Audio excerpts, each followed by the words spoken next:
Bonjour mes amis. Dehors il y a moins de lumière, les journées sont courtes, le moral est plutôt bas. Regardez les maisons en Scandinavie, toutes ces bougies qui brûlent en permanence pour réchauffer l'atmosphère. Le vide laissé par la disparition se fait ressentir de manière plus intense encore que le reste de l'année, surtout si c'est le premier Noël depuis sa mort. Aujourd'hui, mes amis, je vous donne quelques conseils concrets, pratiques, pour gérer le deuil pendant les fêtes de fin d'année. Vous avez peut-être ressenti ce décalage entre la gaieté des préparations des fêtes de fin d'année et votre état émotionnel.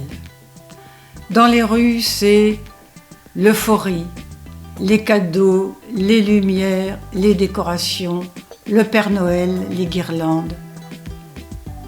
Et ça vous paraît presque absurde. Vous vous sentez encore plus seul que d'habitude, d'autant plus que vous êtes en deuil. Vous serez invité à participer en famille aux fêtes et vous vous demandez comment ça va se passer, comment les autres vont se comporter et surtout comment vous allez supporter le contraste entre votre souffrance et toute cette activité autour de vous. Ce sont des questions que vous vous posez ainsi que votre entourage.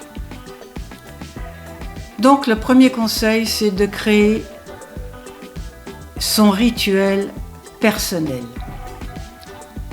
Pensez à un petit rituel privé qui vient de vous. Ce n'est pas nécessairement religieux. L'important est la signification que vous lui donnez et que ça vous apporte un peu de réconfort.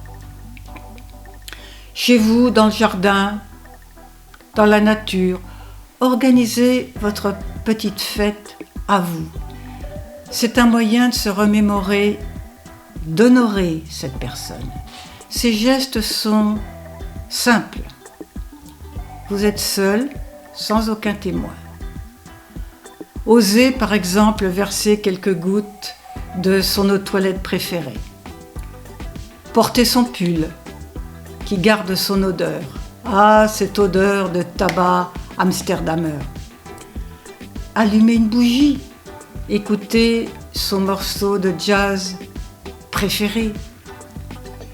Tous ces actes sont des façons de garder près de vous cet être cher.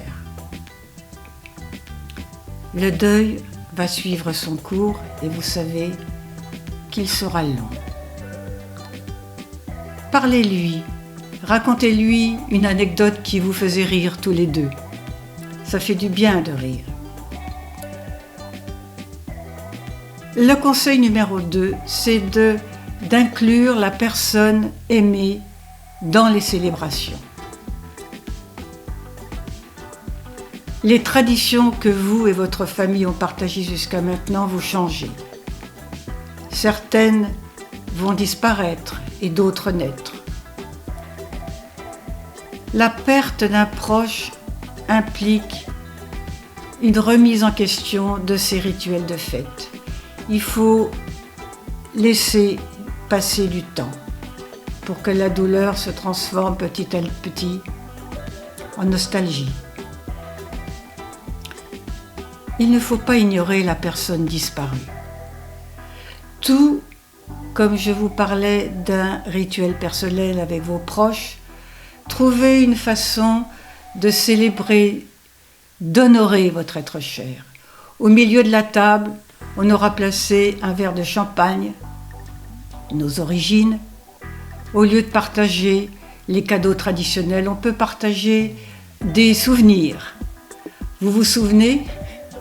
Le soir où il a fait calciner la dinde pour le repas de Noël, et on a mangé à la place du pâté. Il ne faut pas avoir peur de pleurer, de sangloter. Il faut savoir exprimer sa douleur, ça soulage. Et ça ne gâchera pas la fête, au contraire. Les enfants comprendront. Conseil numéro 3. Communiquez vos besoins. Votre entourage, vos amis ne savent pas toujours ce dont vous avez besoin. Et je trouve que dans la vie courante, on devrait davantage dire nos envies, nos peurs, en un mot, communiquer. Il y a des moments dans votre vie où vous devez dire ce qui vous fait plaisir. Et vous n'avez pas d'explication à donner, profitez-en. Même si ces personnes, croyant bien faire, ils vont vous dire « Viens, ne reste pas seul » et sachez répondre que justement, vous avez envie d'être seul, d'être au calme. Et ils comprendront. Être à l'écoute de vos émotions et savoir exprimer ses désirs sont des actions qui vous donnera un nouveau départ vers l'essentiel de votre vie. À bientôt, j'espère.